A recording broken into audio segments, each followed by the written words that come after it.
ಮುಂದಿನ ಕರ್ನಾಟಕದ ಸ್ಥಿತಿಗತಿ ತುಂಬಾ ಅಲ್ಲೋಲ ಕಲ್ಲೋಲ ಆಗುತ್ತೆ. ಹಾಗೆ ಬೆಂಗಳೂರು ಕೂಡ ಮುಂದಿನ ದಿನದಲ್ಲಿ ಇರೋದಿಲ್ಲ. ಬದಲಾವಣೆ ಅಂತಂದ್ರೆ ಈಗ ಏನು ಯುದ್ಧ ಆಗುತ್ತೋ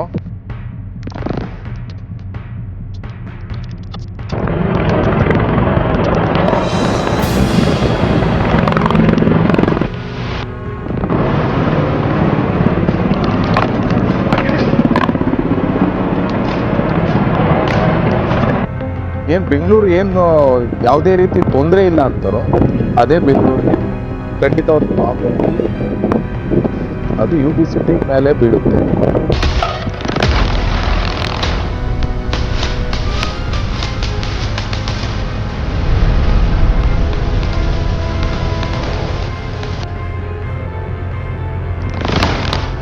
ಇವೆಲ್ಲ ಏನ್ ಬರುತ್ತೋ ಇದರಿಂದ ರಕ್ಷಣೆ ಮಾಡಕ್ಕೆ ಮೂಲ ಧನ್ವಂತರಿ ಮಹರ್ಷಿ ಇರ್ತಕ್ಕಂಥ ಸ್ಥಳ ಇದು.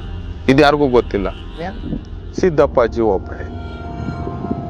ಖಂಡಿತ ಇಲ್ಲೇ ಶಿವ ಸಾಕ್ಷಾತ್ಕಾರ, ಜಗನ್ಮಾತೆ ಸಾಕ್ಷಾತ್ಕಾರ ಪರಿಪೂರ್ಣ ಆದಂತ ಸ್ಥಳನೇ ಇದು ನಮ್ದು. ಹಾಗಾದ್ರೆ ಈ ಸಿದ್ಧಿ ಅಂದ್ರೆ ಏನು, ಸಿದ್ಧಿ ಪುರುಷ ಅಂದ್ರೆ ಏನು, ಆ ಸಿದ್ಧಿನ ಹೇಗೆ ಪಡ್ಕೊಳ್ಳೋದು?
ನಾವು ತುದಿಗೆ ಇಲ್ಲಿ ಬಂದಿದ್ದೀವಿ. ಇಲ್ಲಿ ಒಂದು ಸ್ವಯಂಭೂ ಲಿಂಗನ ನೀವು ಪೂಜೆ ಮಾಡಿದ್ರೆ, ಸೊ ಆ ಲಿಂಗದ ಒಂದು ವಿಶೇಷತೆ ಬಗ್ಗೆ ಹೇಳಬೇಕು. ನೋಡಿ, ಈ ಸ್ವಯಂಭೂ ಲಿಂಗ ಬಂದು ಇಲ್ಲಿ ಪಂಚಕಾಯ ತತ್ವದ ಶುದ್ಧ ಜ್ಞಾನದ ಸ್ಥಿತಿ ಕರ್ಕೊಂಡು ಹೋಗುತ್ತೆ. ಪಂಚಕಾಯ ತತ್ವ ಅನ್ನೋದು ಬಂದು ಹೇಗಿರುತ್ತೆ ಅಂತಂದ್ರೆ, ನೋಡಿ, ಸೂಕ್ಷ್ಮ, ಹಿಂದೆಲ್ಲ ಇರ್ದಂಗೆ ದರ್ಶನ, ಸಪ್ರಕಾಶ, ಪೂರ್ಣ, ಪರಿಪೂರ್ಣವಾದವರು ಅಂದ್ರೆ ನಾ ಕಂಡ ಚೈತನ್ಯ ಸಿದ್ದಪ್ಪಾಜಿ ಒಬ್ಬರೇ. ಈಗಿನ ಕಾಲದಲ್ಲಿ ಆಗಿಲ್ಲ. ಆಗಿದ್ದಾಗ ಆ ಪರಿಪೂರ್ಣತೆಯ ಜ್ಞಾನದ ಬೆಳಕಿನ ದಾರಿ ತೋರಿಸಿದ್ದು ಈ ಸ್ಥಳದಲ್ಲೇ ಆ ನಮ್ಮಪ್ಪ ಶಿವ. ಇಲ್ಲಿ ನಿಮ್ಗೆ ಅಂದ್ರೆ ಸಾಕ್ಷಾತ್ಕಾರ ಆಗಿದ್ದು? ಖಂಡಿತ ಇಲ್ಲೇ ಶಿವ ಸಾಕ್ಷಾತ್ಕಾರ, ಜಗನ್ಮಾತೆ ಸಾಕ್ಷಾತ್ಕಾರ ಪರಿಪೂರ್ಣ ಆದಂತ ಸ್ಥಳನೇ ಇದು ನಮ್ದು. ಶುದ್ಧ ಮನಸ್ಸಿಂದ ಬೇಡಬೇಕಷ್ಟೇ. ಬೇಡಬೇಕು. ಬೇಡುವುದು ಅಂದ್ರೆ ಏನೂ ಇಲ್ಲ, ಸಮಾಧಾನವಾಗಿ ಕೂರುವುದಷ್ಟೇ. ನಾವೇನು ಶಿವನಿಗೆ ಕೊಡ್ಲಿಕ್ಕಾಗಲ್ಲ, ಏನು ಮಾಡ್ಲಿಕ್ಕಾಗಲ್ಲ. ನಾವು ತಲೆ ಬಾಗ್ಬೇಕಷ್ಟೇ. ತಲೆ ಬಾಗ್ದಾಗ ನಮಗೆ ಏನು ಕೊಡಬೇಕು ಅದು ಪರಮಾತ್ಮ ಕೊಡ್ತಾರೆ. ಖಂಡಿತ ಖಂಡಿತ ಕೊಡ್ತಾರೆ. ಆಮೇಲೆ ನೀವು ಈ ಸಿದ್ಧ ಪುರುಷರ ಬಗ್ಗೆ ಇಲ್ಲಿ ಹೇಳ್ತಾ ಇದ್ರಿ. ಪ್ರತಿಯೊಬ್ಬರು ಸಿದ್ಧರು ಕೂಡ ಇಲ್ಲಿ ಇರ್ತಾರೆ. ಒಂದು 800 ಕೋಟಿ ಸಿದ್ಧರು, ಆಗಿನ ತ್ರೇತಾಯುಗ ಕಾಲದಿಂದ ಇವಾಗವರೆಗೂ 800 ಕೋಟಿ ಸಿದ್ಧರು ಇರುವಂತಹ ಒಂದು ಸ್ಥಳ ಅಂತ ತಿಳಿಸ್ತಾ ಇದ್ದೀರಾ. ಹಾಗಾದರೆ ಈ ಸಿದ್ಧಿ ಅಂದರೆ ಏನು, ಸಿದ್ಧಿ ಪುರುಷ ಅಂದರೆ ಏನು, ಆ ಸಿದ್ಧಿನ ಹೇಗೆ ಪಡ್ಕೊಳ್ಳೋದು, ಸೊ ಅವರ ಒಂದು ಹಂತ ಹೇಗಿರುತ್ತೆ ಗುರುಗಳೇ? ಅದು ಸಿದ್ಧಿ ಅಂದ್ರೆ ನೋಡಿ, ಜಗತ್ತಲ್ಲಿ ಒಂದು ದೇವಿ ಸಾಕ್ಷಾತ್ಕಾರ ಮಾಡಿಕೊಂಡು ಸಮಯಕ್ಕೆ ತಕ್ಕಂತೆ ಯಂತ್ರ ತಂತ್ರಗಳ ಮೊರೆ ಹೋಗಿ ಮನುಷ್ಯ ತುಂಬಾ ನೋವು ನಲಿವುಗಳ ನಡುವೆ ಇರ್ತಾನೆ. ಇವೆಲ್ಲದಕ್ಕಿಂತ ಮೀರಿದ್ದು ದೈವ ಸಾಕ್ಷಾತ್ಕಾರ. ಆ ಪರಮಾತ್ಮನ ಸಾಕ್ಷಾತ್ಕಾರದಲ್ಲಿ ಅಗಣಿತ ಚೈತನ್ಯವಾಗಿ ಹಂತ ಹಂತವಾಗಿ ಮೊದಲು ಏನು ಮಾಡ್ತಾರೆ, ದೇವ್ರು ಕಂಡಾಗ ಕುಟುಂಬದ ಬಾಂಧವ್ಯ ಬಿಡ್ತಾರೆ, ತಾನು ಯಾರು ಅಂತ ಮರೀತಾರೆ, ಮತ್ತೆ ನೋಡ್ತಿರೋ ಸತ್ಯ ಅಂತ ಅವ್ರಿಗೆ ಅನುಭವ ಆಗುತ್ತೆ. ಅದಾದ ಮೇಲೆ ಅನ್ನ ನೀರು ಆಹಾರವನ್ನೆಲ್ಲ ಬಿಟ್ಟು ಅವ್ರಿಗೇನು ಬೇಕೋ ದೇವ್ರು ಕಾಣೋದಕ್ಕೆ, ಅವ್ರಿಗೆ ಸೃಷ್ಟಿಲಿ ಏನು ಬೇಕಾದ್ರೂ ಇರ್ಲಿಕ್ಕೆ ಮಾಡ್ಕೋಬೋದು, ಆದರೆ ಯಾವುದೂ ಬಯಸೋದಿಲ್ಲ. ದೇವರು ಒಟ್ಟಿಗಿರೋಕ್ಕೆ ಬಯಸ್ತಾರೆ, ದೇವರ ಪಾದದಲ್ಲಿ ಲೀನ ಆಗಕ್ಕೆ ಬಯಸ್ತಾರೆ. ಅಂತ ಅಗಣಿತ ಚೈತನ್ಯಗಳು ಇಲ್ಲಿದ್ದಾರೆ ನೋಡಿ. ಸಮಯಕ್ಕೆ ತಕ್ಕಂತೆ, ಸಂದರ್ಭಕ್ಕೆ ತಕ್ಕಂತೆ ಯಾವ ಸಿದ್ಧಿ ಪುರುಷನ್ನ ಯಾವ ಸಮಯಕ್ಕೆ ಕರ್ಕೋಬೇಕು ಅನ್ನೋದು ಸಿದ್ದೇಶ್ವರನ ಆಜ್ಞೆ ಆಗಿದೆ, ಪರಮಾತ್ಮನ ಆಜ್ಞೆ ಆಗಿದೆ. ಆಗ ಬಂದಾಗ ಗುರು ಅನ್ನೋ ಮೂಲದಲ್ಲಿ ಅವ್ರಿಗೇನು ಸಾಕ್ಷಾತ್ಕಾರ ಆಗಿರ್ತದೋ ದಾರಿ ತೋರಿಸ್ತಾರೆ. ಈಗಿದೆ ಈಗಪ್ಪ ಅಷ್ಟೇ, ಈಗ ಮಾಡು ಅಂತ ಅನ್ನಲ್ಲ. ಆಗ ಅವ್ರಿಗೆ ಸಾಕ್ಷಾತ್ಕಾರ ಮಾಡಿ, ಇದು ನಮ್ಮ ಜಗತ್ತಿನ ನಾನಾ ಮೂಲೆಯಲ್ಲಿದ್ದಾರೆ ಸಿದ್ಧಿ ಪುರುಷರು. ನಮ್ಮ ನಿಮ್ಮಂತೆ ಸಾಮಾನ್ಯರಂತೆ ಇದ್ದಾರೆ. ಅವರು ಲೋಕದ ಕಾರ್ಯಕ್ಕಲ್ಲ, ಲೋಕ ಕಲ್ಯಾಣದ ಕಾರ್ಯಕ್ಕಿದ್ದಾರೆ. ಅದ್ಯಾರು ಗುರ್ತಿಡಿಯಕ್ಕಾಗಲ್ಲ. ರಾಜಕೀಯದಲ್ಲೂ ಇದ್ದಾರೆ, ಎಲ್ಲದರಲ್ಲೂ ಇದ್ದಾರೆ, ವ್ಯಾವಹಾರಿಕವಾಗೂ ಇದ್ದಾರೆ. ಪ್ರತಿಯೊಂದರಲ್ಲೂ ಇದ್ಕೊಂಡು ಲೋಕ ಕಲ್ಯಾಣ ಕಾರ್ಯನ ಮಾಡ್ತಿದ್ದಾರೆ. ಲೋಕದಂತವರು ಇದ್ದಾರೆ. ಆದ್ರೆ ಇವರ ವ್ಯತ್ಯಾಸಗಳು ಬೇರೆ ಇದೆ. ನಮಗ್ ತಿಳಿತಾ ಇಲ್ಲ ಹೌದು ಯಾರಿದ್ದಾರೆ ಅನ್ನೋದು. ಮುಂದಿನ ಕರ್ನಾಟಕದ ಸ್ಥಿತಿಗತಿ ತುಂಬಾ ಅಲ್ಲೋಲ ಕಲ್ಲೋಲ ಆಗುತ್ತೆ. ಅಂದ್ರೆ ಇದು ಸೇಫೆಸ್ಟ್ ಪ್ಲೇಸ್ ಅಂತ ಹೇಳ್ತಾರಲ್ಲ ಗುರುಗಳೇ. ನಮ್ಮ ಎಲ್ಲ ಒಂದು ಭಾರತದಲ್ಲಿ ಹೇಳಬೇಕು ಅಂದರೆ ಸೌತ್ ಇದು ಪ್ಲೇಸಸ್ ಏನೇನು ಇದೆಯೋ, ಕರ್ನಾಟಕ, ತಮಿಳುನಾಡು, ಕೇರಳ, ಆಂಧ್ರ ಪ್ರದೇಶ, ಈ ರೀತಿಯಾಗಿ ಸೌತ್ ಒಂದು ಏನಿದೆಯೋ ಅದು ಬಹಳ ಒಂದು ಸೇಫೆಸ್ಟ್ ಪ್ಲೇಸ್ ಅಂತ ನಾವು ತಿಳಿದಿರತಕ್ಕಂಥ ವಿಷಯ. ಸೊ ಇಲ್ಲೂ ಕೂಡ ಆ ರೀತಿ ಆ ಘಟನೆಗಳು ನಡೆಯುತ್ತಾ ಮುಂದಕ್ಕೆ? ನೋಡಿ, ಯಾವುದು ಸೇಫು ಯಾವುದು ಸೇಫ್ ಅಲ್ಲ ಅನ್ನೋದಕ್ಕೆ ಭಗವಂತನ ಸೃಷ್ಟಿ, ಪ್ರಕೃತಿ ಮುಖ್ಯ. ಪ್ರಕೃತಿ ಹಾಳು ಮಾಡಿದ್ರೆ ಅದೇನು ಮಾಡ್ಕೋಬೇಕೋ ಸಮತೋಲನ ಮಾಡ್ಕೊಳ್ಳುತ್ತೆ. ಹಾಗೆ ಬೆಂಗಳೂರು ಕೂಡ ಮುಂದಿನ ದಿನದಲ್ಲಿ ಇರೋದಿಲ್ಲ. ಅಂದರೆ ಇರೋದಿಲ್ಲ ಅಂದರೆ ಎಲ್ಲ ಬೇಕಾದಂಗೆ ಪ್ರಕೃತಿ ಏನು ಬೇಕೋ ಅದು ಮಾಡ್ಕೊಳ್ಳುತ್ತೆ. ಅಂದರೆ ಏನೆಲ್ಲ ಒಂದು ಬದಲಾವಣೆ ಆಗುತ್ತೆ ಗುರುಗಳೇ? ಬದಲಾವಣೆ ಅಂತಂದರೆ ಈಗ ಏನು ಯುದ್ಧ ಆಗುತ್ತೋ, ಏನು ಬೆಂಗಳೂರು ಏನು ಯಾವುದೇ ರೀತಿ ತೊಂದರೆ ಇಲ್ಲ ಅಂತಾರೋ ಅದೇ ಬೆಂಗಳೂರಿಗೆ ಖಂಡಿತ ಒಂದು ಬಾಂಬ್ ಬಂದು ಬೀಳುತ್ತೆ. ಅದು UB ಸಿಟಿ ಮೇಲೆ ಬೀಳುತ್ತೆ.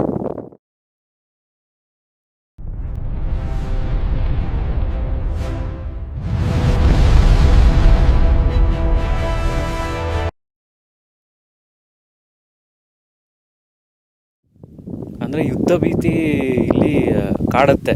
ಪ್ರತಿಯೊಂದು ಸ್ಥಳದಲ್ಲೂ ಇದೆ.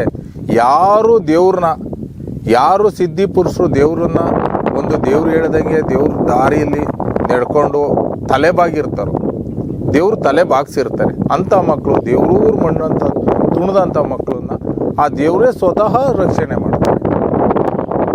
ಅವರು ಅಧರ್ಮದ ಮಾರ್ಗದಲ್ಲಿ ಹೋಗ್ತಿರೋ ಧರ್ಮದ ಮಾರ್ಗದಲ್ಲಿ ಬಿಟ್ಟು ಕೊಟ್ಟು ತದನಂತರ ರಕ್ಷಣೆ ಮಾಡ್ತಾರೆ ಅವರು. ಇದು ಮೂಲ ತಾತ್ಪರ್ಯ ದೇವರು. ಮುಂದಿನ ದಿನಗಳಲ್ಲಿ ನಾವು ಈ ಅಂದರೆ ನಾವು ಇರ್ತಕ್ಕಂಥ ಸ್ಥಳ ಯಾವುದು ಸೇಫು ಯಾವುದು ಅನ್ಸೇಫು ಅಂದರೆ ಅದು ಹೇಳೋಕ್ಕಾಗಲ್ಲ. ಖಂಡಿತ ಹೇಳಲಿಕ್ಕಾಗಲ್ಲ. ಧರ್ಮ ಮಾರ್ಗದಲ್ಲಿ ನಡೀತಾ ಖಂಡಿತ ಧರ್ಮ ಮಾರ್ಗದಲ್ಲಿ ನೀವು ನಡೀಲಿಲ್ಲ ಅಂದರೆ ನಿಮ್ಮ ಧರ್ಮದ ಮಾರ್ಗದಲ್ಲಿ ಕರ್ಕೊಂಬರ್ಬೇಕು ಅಂದರೆ ದೇವರೇ ನಡೆಸ್ತಾರೆ. ಗುರುಗಳೇ, ನೀವು ಹೇಳ್ತಾ ಇದ್ರಿ 800 ಕೋಟಿ ಸಿದ್ಧರು ಇರುವಂಥ ಈ ಸ್ಥಳ ಸಿದ್ಧರ ಬೆಟ್ಟ ಅಂತ ಹೇಳ್ತಾ ಇದ್ದೀರಾ. ನಮ್ಮ ಭಾರತ ದೇಶದಲ್ಲಿ ಹಲವಾರು ಪುಣ್ಯಕ್ಷೇತ್ರ ಇದೆ, ಎಂತೆಂಥ ದಿವ್ಯ ಕ್ಷೇತ್ರಗಳಿದೆ, 12 ಜ್ಯೋತಿರ್ಲಿಂಗಗಳಿದೆ, ಶಕ್ತಿಪೀಠಗಳಿದೆ. ಆ ಸ್ಥಳನೆಲ್ಲ ಬಿಟ್ಟು ಈ ಒಂದು ಕರ್ನಾಟಕದಲ್ಲಿ ಈ ಒಂದು ಸ್ಥಳದಲ್ಲಿ ಈ ಸಿದ್ಧರ ಬೆಟ್ಟದಲ್ಲಿ ಅಷ್ಟು ಕೋಟಿ ಸಿದ್ಧರು ಇಲ್ಲಿ ಏನಕ್ಕೆ ಬರಬೇಕಾಯಿತು? ನೋಡಿ, ಒಂದು ಕಾರಣ ಇದೆಯಾ? ನೋಡಿ, ಈ ಸ್ಥಳ ಯಾಕೆ ಬರಬೇಕಾಯ್ತು ಅಂದರೆ ನೋಡಿ, ಮೂಲ ಸಂಜೀವಿನಿ ಇರ್ತಕ್ಕಂಥ ಸ್ಥಳ ಒಂದು, ಸಂಜೀವಿನಿ ಸರ್ವಸಿದ್ಧಿ ಅಮೃತ ಬೇರು ಇರ್ತಕ್ಕಂಥ ಸ್ಥಳ. ಮುಂದೆ ಜಗತ್ತಿಗೆ ಮಾರಿಯರು ಏನು ಬಂದು ಈಗ ಕಾಲರ, ಪ್ಲೇಗು, ಸಿಡುಬು ಇವೆಲ್ಲ ಏನು ಬರುತ್ತೋ ಇದರಿಂದ ರಕ್ಷಣೆ ಮಾಡೋಕ್ಕೆ ಮೂಲ ಧನ್ವಂತರಿ ಮಹರ್ಷಿ ಇರ್ತಕ್ಕಂಥ ಸ್ಥಳ ಇದು. ಇದು ಯಾರಿಗೂ ಗೊತ್ತಿಲ್ಲ. ದೈವಿಕ ಗುಣ, ಜೈವಿಕ ಗುಣ ಎರಡೂ ಸೇರಿದೆ. ಪರಮಾತ್ಮನ ಅನುಗ್ರಹನೂ ಇದೆ. ಎಲ್ಲಿರುತ್ತೋ ಸಿದ್ಧರು ಮೊದಲು ತಪಸ್ಸುಗೆ ಏನೇ ಆಗಲಿ ಸಾಧನೆ ಕೂರ್ಬೇಕಾದ್ರೆ ಶರೀರ ಅನ್ನೋದು ಕಾಯಸ್ಥಿತಿಗೆ ಬರಬೇಕು. ಅಲ್ಲಿ ಆಹಾರನೂ ಶುದ್ಧಿ ಬೇಕು, ಗಾಳಿನೂ ಶುದ್ಧಿ ಬೇಕು, ವಾತಾವರಣನೂ ಶುದ್ಧಿ ಬೇಕು. ಎಲ್ಲ ಪರಿಪೂರ್ಣ ಶುದ್ಧಿ ಇಲ್ಲಿದೆ. ಎಲ್ಲರೂ ಕೈಲಾಸ ಪರ್ವತಕ್ಕೆ ಹೋಗಲ್ಲ, ಮಾನಸ ಪರ್ವತಕ್ಕೆ ಹೋಗಕ್ಕಾಗಲ್ಲ. ಹೌದು. ಅಂದ್ರೆ ಇಲ್ಲೇ ಕೂತಲ್ಲೇ ಪರಮಾತ್ಮನ ದರ್ಶನ ಮಾಡ್ಕೋಬಹುದು, ಪರಮಾತ್ಮನ ಸಾಕ್ಷಾತ್ಕಾರ ಮಾಡ್ಕೋಬಹುದು ಅಂತ ಸ್ಥಳ ಆದ್ರೆ ಇದು ಪರಿಪೂರ್ಣ ಸ್ಥಳ. ಅಂದ್ರೆ ನಮಗೆ ಕೈಲಾಸ ಮಾನಸ ಸರೋವರ ಹೇಗೆ ನಾವು ಎಷ್ಟು ಅದಕ್ಕೆ ಪವಿತ್ರತೆ ಇದೆಯೋ, ಎಷ್ಟು ಶಕ್ತಿ ಇದೆಯೋ, ಅದೇ ಒಂದು ಶಕ್ತಿ, ಪಾವಿತ್ರತೆ ಈ ಒಂದು ಸ್ಥಳಕ್ಕಿದೆ ಸಿದ್ಧರ. ಖಂಡಿತ ಖಂಡಿತ ಇದೆ. ಖಂಡಿತ ಅಂದ್ರೆ ಅದರೊಂದು ದರ್ಶನ ಮಾಡಿದ್ರೆ ಏನು ಫಲ ಸಿಗುತ್ತೋ ಅದೇ ಫಲ ಖಂಡಿತ ಸಿಗುತ್ತೆ. ಈ ದರ್ಶನದ ಫಲ ಖಂಡಿತ ಸಿಗುತ್ತೆ, ಇದರಲ್ಲೂ ಸಿಗುತ್ತೆ ನಮಗೆ. ಇಲ್ಲಿ ಎಲ್ಲವೂ ಸಿಗುತ್ತೆ. ಶುದ್ಧ ಜ್ಞಾನ, ಎಂಥವ್ರನ್ನೋ ಜ್ಞಾನವಂತನ ಪರಿವರ್ತನೆ ಮಾಡುವಂತ ಶಕ್ತಿ ಈ ಸ್ಥಳಕ್ಕಿದೆ. ಬಂದು ತಲೆ ಬಾಗ್ಬೇಕಷ್ಟೇ, ಪ್ರಕೃತಿ ಮಡಿಲಲ್ಲಿ ತಲೆ ಬಾಗ್ಬೇಕಷ್ಟೇ, ತಲಾಟೆ ಮಾಡಬಾರ್ದು.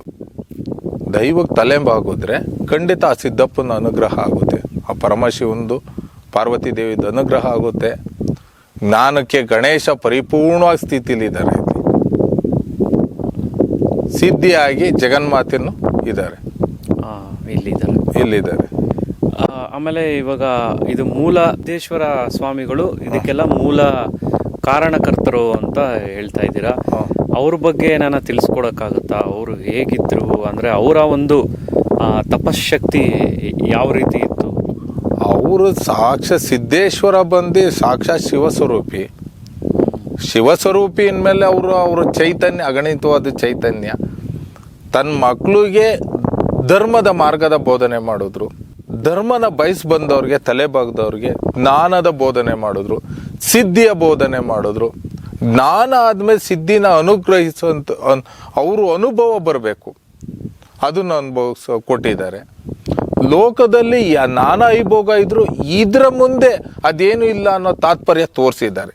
ದೈವ ಅನ್ನೋದು ಅದೇ, ಲೋಕದ್ದು ಕ್ಷಣ ಏನಂತೀವೋ ಭ್ರಮೆ.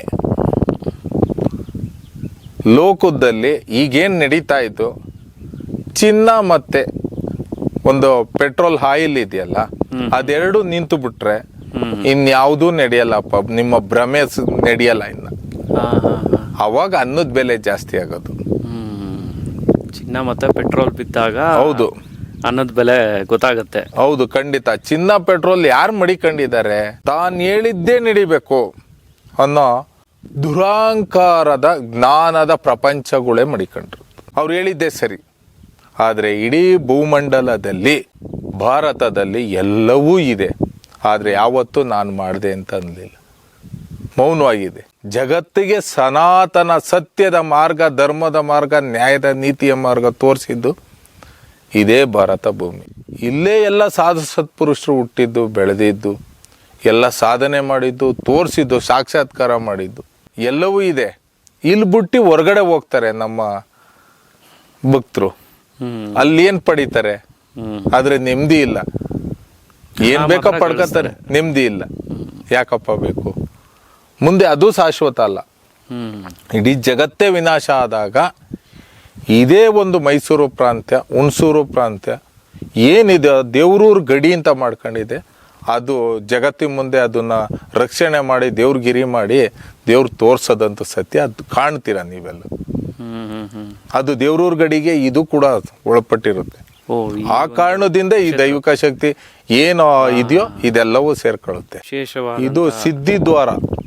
ಸಿದ್ಧಿದ್ವಾರ ಹಿಂದೆಲ್ಲ ಏನ್ ಹೇಳಿದ್ವೋ ಕೈಲಾಸ ದ್ವಾರ, ವೈಕುಂಠ ದ್ವಾರ ಅಂತ ಏನ್ ಹೇಳ್ತಿದ್ವೋ, ಯಾಕೆ ಸಿದ್ಧಿ ಪುರುಷರು ಇಲ್ಲ ಅವ್ರೆ ಅಂತ ನಾವು ವಿಚಾರ ಬಂದು ಇದು ಸಿದ್ಧಿ ದ್ವಾರ.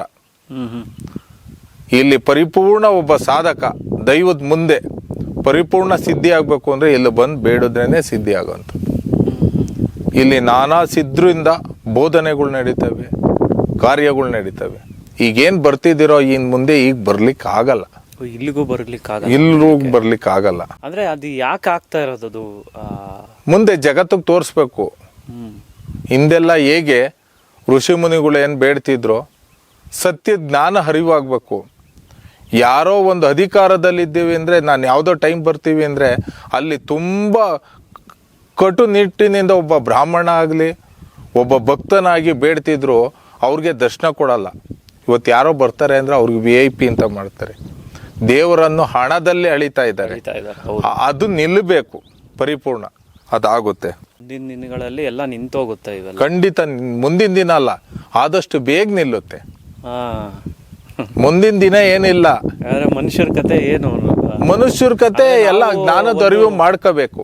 ಅಂದ್ರೆ ಅವ್ರು ಹೇಗೆ ಎಚ್ಚೆತ್ಕೊಳ್ಬೇಕು ಇದರಿಂದ? ದೈವದ ಮಾರ್ಗದಲ್ಲಿ ದೈವ ಏನ್ ಹೇಳ್ತಾರೋ ಅದಕ್ಕೆ ತಲೆಬಾಗ್ಬೇಕಷ್ಟೇ, ಶರಣಾಗ್ಬೇಕಷ್ಟೇ. ಶರಣಾಗತಿ ಇಲ್ಲ ಅಂದ್ರೆ ಇನ್ನೇನು ಇಲ್ಲ. ಬಹಳ ಒಂದು ಒಳ್ಳೆ ವಿಚಾರ ತಿಳಿಸ್ಕೊಟ್ರಿ ಗುರುಗಳೇ. ಇನ್ನು ಈ ಸಿದ್ಧರ ಬೆಟ್ಟದ ಬಗ್ಗೆ ಯಾವ್ದಾದ್ರು ಕೆಲವು ವಿಚಾರಗಳನ್ನ ತಿಳಿಸಕ್ಕೆ ಸಾಧ್ಯ ಆಗುತ್ತಾ ಗುರುಗಳೇ? ನೋಡಿ, ಪ್ರಕೃತಿ ನಾವು ನೋಡ್ತಾ ಇದ್ದಾಗ ಎಷ್ಟು ಚೆನ್ನಾಗಿದೆ ಅಂದ್ರೆ ಅಷ್ಟು ಚೆನ್ನಾಗಿದೆ. ಮತ್ತೆ ನಾವು ಇದನ್ನ ಬಿಟ್ಟು ಹೋಗಕ್ಕೆ ಸಾಧ್ಯ ಇಲ್ಲ, ಅಷ್ಟು ಚೆನ್ನಾಗಿ ಪ್ರಕೃತಿ ಮಾಡಿಕೊಟ್ಟಿದೆ ಇದನ್ನ. ನೋಡಿ, ಯಾವುದೇ ದೈವಿಕ ಒಬ್ಬ ಭಕ್ತನಿಗೆ ಸಿದ್ಧಿ ಆಗ್ಬೇಕು, ನನಗೆ ಸಿದ್ಧಿ ಆಗಿದೆ ನನಗೆ ಸಿದ್ಧಿ ಆಗಿದೆ ಅಂತಾರಲ್ಲ, ಆ ಸ್ಥಳ ಮೂಲ ಸ್ಥಳನೇ ಸಿದ್ಧರ ಬೆಟ್ಟ. ಇನ್ ಮುಂದೆ ಕೈಲಾಸ ಪರ್ವತನು ಕರ್ಗೋಗುತ್ತೆ, ಮಾನಸ ಸರೋವರಕ್ಕೂ ಹೋಗ್ಲಿಕ್ಕಾಗಲ್ಲ.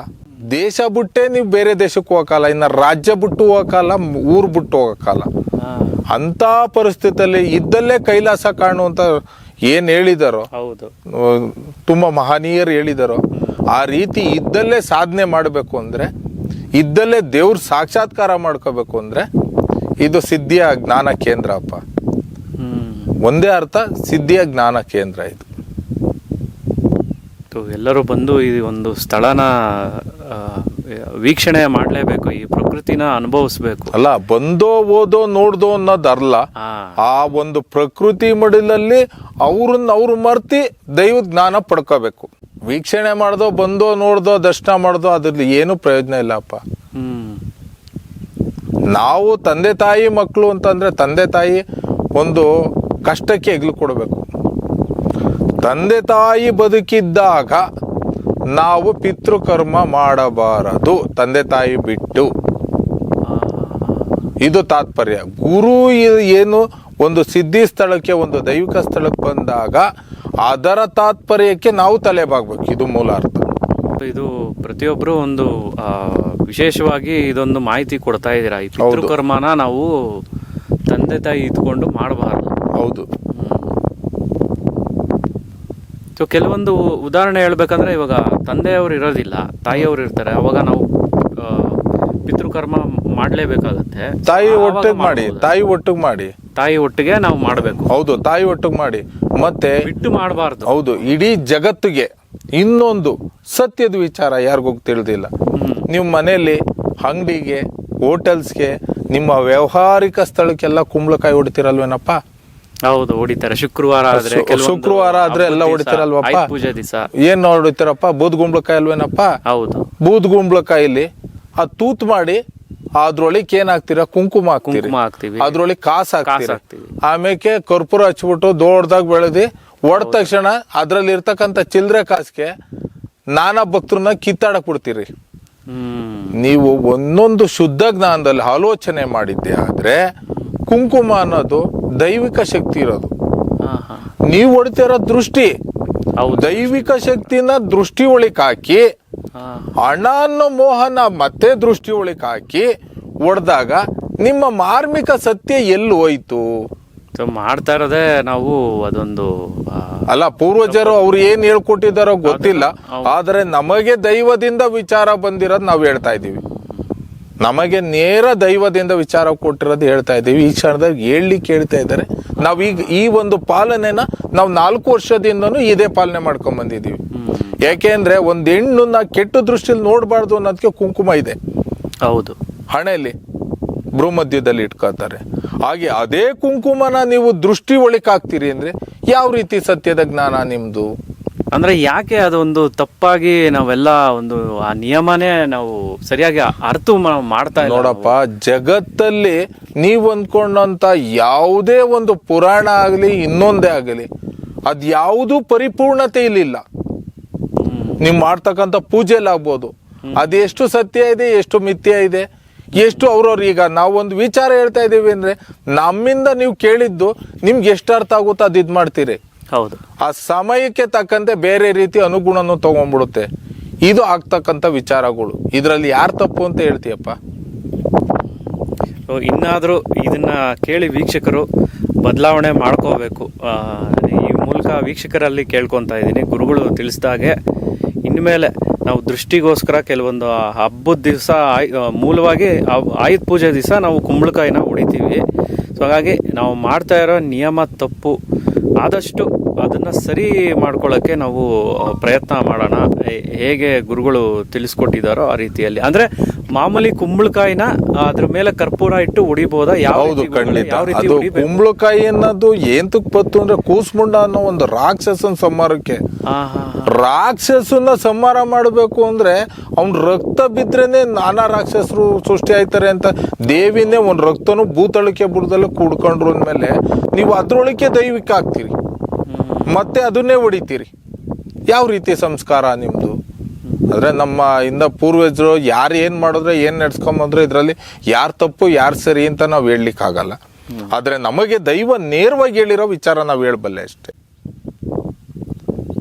ಸಾಮಾನ್ಯವಾಗಿ ಒಂದು ಕೂತ್ಕೊಂಡು ಆಲೋಚನೆ ಮಾಡಿದಾಗ ಒಬ್ಬ ಭಕ್ತರಾಗಿ ಕುಂಕುಮದ ಒಂದು ಪ್ರಾಮುಖ್ಯತೆ ಏನು, ಹೌದು, ನಮ್ಮ ಹಣಕಾಸಿನ ಪ್ರಾಮುಖ್ಯತೆ ಏನು, ನಾವೇನ್ ಕಾರ್ಯ ಮಾಡ್ತಾ ಇದ್ದೀವಿ, ಇಷ್ಟು ಅರ್ಥ ಮಾಡ್ಕೊಂಡ್ರೆ ಗೊತ್ತಾಗುತ್ತೆ.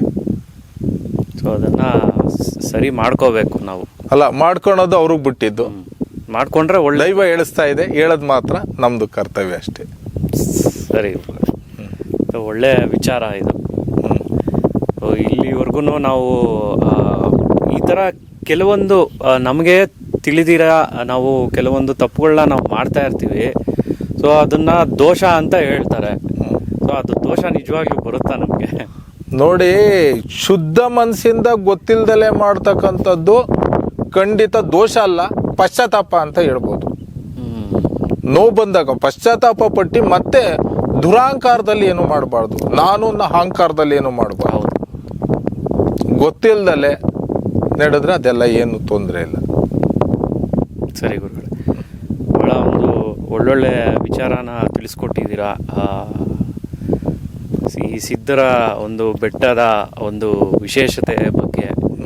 ಹಾಗಾಗಿ ಎಲ್ಲರೂ ಬಂದು ಇಲ್ಲಿ ಆ ಒಂದು ಸಂಪೂರ್ಣವಾಗಿ ದೇವರನ್ನ ಹೇಗೆ ಬೇಡಬೇಕು, ಇಲ್ಲಿ ಬಂದು ಹೇಗೆ ಸಿದ್ಧಿ ಮಾಡ್ಕೋಬೇಕು ಅನ್ನೋ ವಿಚಾರನ ಕೊಟ್ಟಿದ್ದೀರಾ ಗುರುಗಳೇ. ಅದಕ್ಕೆ ಅನಂತ ಕೋಟಿ ವಂದನೆಗಳು ಗುರುಗಳೇ. ನಮಸ್ತೆ, ಎಲ್ರಿಗೂ ಒಳ್ಳೆಯದಾಗಿ.